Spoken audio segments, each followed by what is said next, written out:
উনি অনেক দূর থেকে এসে এখানে আসছেন, এসে ইসলাম প্রচারণা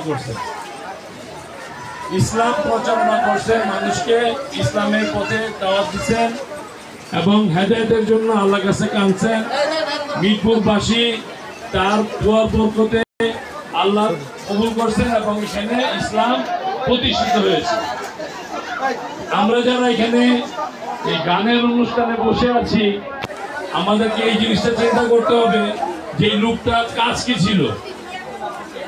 আমরা তার রুহের মাগফিরাত কামনা করি, তার উসিলায় আমরা অনেক কিছু চাই, কিন্তু তার কাছে সরাসরি চাওয়ার মতো ক্ষমতা আল্লাহ তাআলা দেয় নাই, নিয়ম নেই।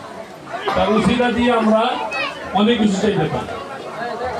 আজকে এখানে আমরা হাজির হয়েছি, এসে দেখলাম গানের অনুষ্ঠান।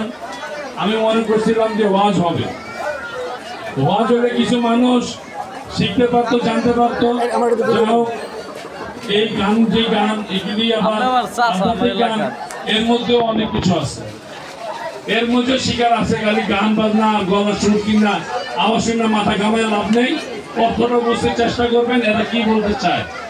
এরা কিন্তু আধ্যাত্মিক গায়ক গায়িকা। তো সুতরাং আপনারা সবাই ইনশাআল্লাহ